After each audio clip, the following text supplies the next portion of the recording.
With a potential disaster for WWE and AEW for upcoming TV negotiations and more, this is Wrestling Rambles. My name is John, and you're watching the Wrestling Report.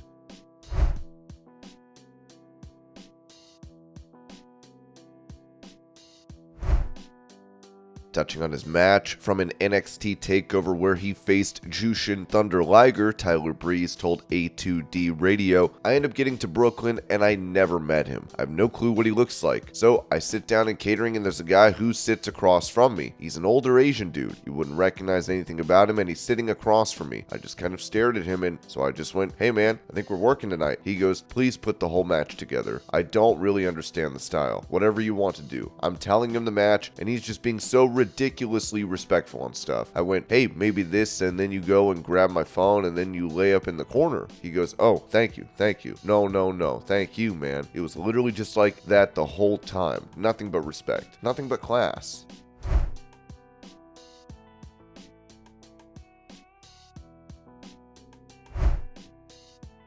Talking about a possible future tattoo, Rhea Ripley said on WWE's Up NXT Snapchat series, "My next tattoo, I've been having some wild dreams lately about some tattoos and I was thinking for my Latino heat, maybe just getting like a portrait of Dom's face like right on my heart, because he has my heart, so that's where he belongs."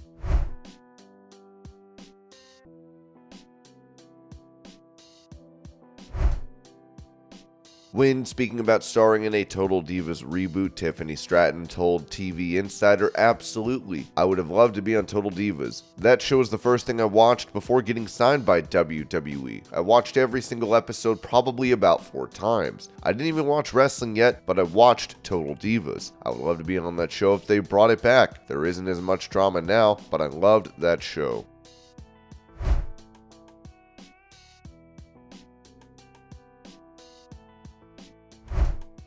Speaking about potentially going back to his old name of Walter, Gunther told Sportskeeda, "No, I think the progression and how everything happened was very good for me and for my career. We'll see what happens in the next years. There's still some room in my career to fill. That's," being called Walter again, "nothing I strive for at the moment."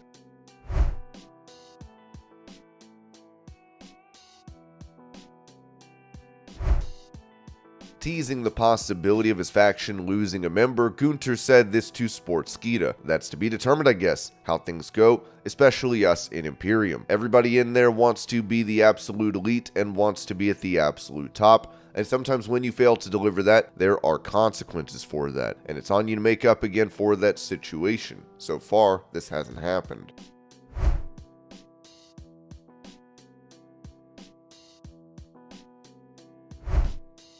Mentioning his release from AEW, Fuego Del Sol revealed this to Inside the Ropes. "However, I have to turn around and say the Bucks have been phenomenal to me since day one. They treated me like a brother, a wrestler, one of the boys. They never treated me like I was an extra. They never acted like they were above me because they were EVPs. They've both checked on me since I got hurt, and since I got released, I got messages from both Matt and Nick saying, 'We had no clue, we're so sorry. Hope for you, wish the best for you,' because they were always good to me. So I've had great interactions with everybody at the top, more so the Bucks and Punk than Kenny Omega, but Kenny does a lot of stuff with the female division, but anytime I had questions about going to Japan or what he thought of my matches, he was incredibly nice. So there's a lot of talk about the butting heads at the top, but a lot of our top guys really want the best for the industry and help the younger guys out tremendously."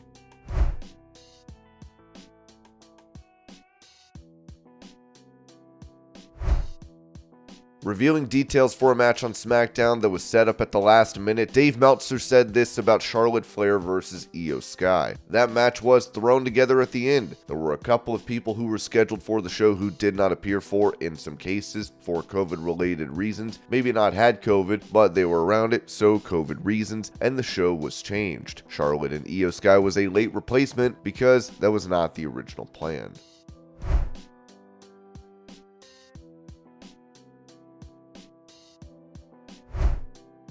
With Don Callis attacked by a man with a camera after setting up an angle with Kenny Omega following a AAA event, Konnan said this about it on Keeping It 100. Did he get attacked by a reporter? I go, that's very inaccurate. The guy with Cornette, Brian Last, had written something where, according to Roy Lucier, who is a AAA super fan who was in the first row, he said the guy was a photographer. I'm like, I don't know how he would deduce that because he was not a photographer. What happened was Kenny was doing this interview and Takeshita was going to attack him from behind. Don was going to come out and berate Kenny, and Kenny was going to go after him. When he goes after him, Takeshita attacks him. We already had security on hand to separate everybody. Some jack off. He can thank his lucky stars that the group that usually takes care of me and Tijuana were out bodyguarding this politician, or he would have had his ass handed to him right then and there. This guy, who I guess from what the promoter told me, he does security for him, and he was there because the guys who were in the security force were his bros, and he went to say hi to them. Why was this guy getting involved? I'm kind of producing the segment, so I'm looking at the cameras to make sure they got what they have to shoot, and all of a sudden I hear Don going, what the F? I look on the floor and this guy is trying to choke him out. Don gets up and he's got a busted lip. His suit is ripped. He goes, this is amateur hour. I was stunned. I couldn't believe what I had seen. The guy disappeared and I was like, the guy that grabbed Don, he needs to be found before he leaves the arena. I went in there and I berated him and I got him fired. He's very lucky that my boys weren't there. They would have handed him his ass. It was not a photographer.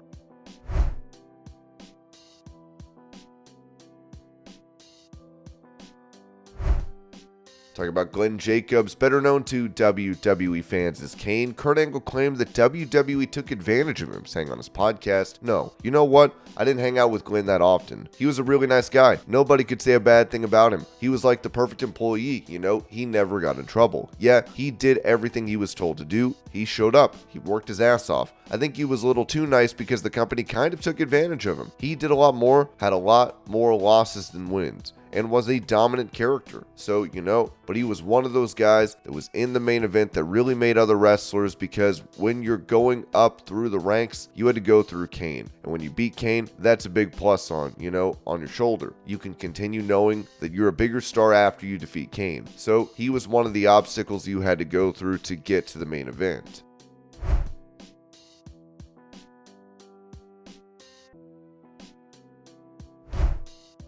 Recalling the beginning of his run with AEW and signing a contract, Aaron Solo said on Talk Is Jericho, so I remember we had to do the spit test for COVID, especially with the West Coast guys before we flew out, and I was turning in my test at FedEx, and I had an email from Christopher Daniels, and it said, congratulations on your hard work, we're offering you a contract. Here it is. If you accept it, then sign it and send it back, and all that. And yeah, it's funny because I remember that day, and I remember being so excited signing it, and then I was just kind of sitting in my bed afterwards. But I had romanticized this entire thing for years because it took me 11 years before I got an official contract, and I romanticized this thing of going into this big office and shaking everyone's hand and all that. Not at all was it this big romanticized moment. Regardless, it still gave me what I wanted, so it's okay that my big romanticized signing of the contract didn't happen, but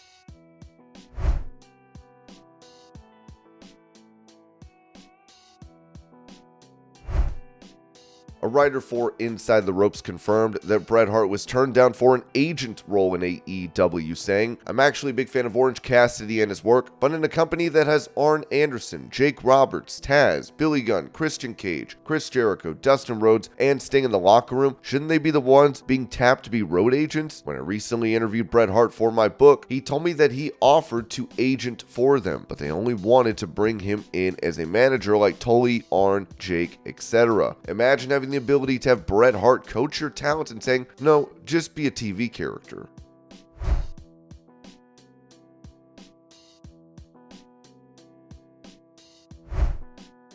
With him previously spotted at the WWE Performance Center, it appears that former AEW star Brian Pillman Jr. has a deal with WWE, as Bodyslam.net reports. In an update to the situation surrounding Brian Pillman Jr. and his WWE status, sources have told me that a deal is in place, or is in the process of being finalized before it can officially be signed. Sources have also indicated that Pillman Jr. will be moving to Orlando, Florida by the end of August, where he will report to NXT and begin training at the WWE Performance Center full-time.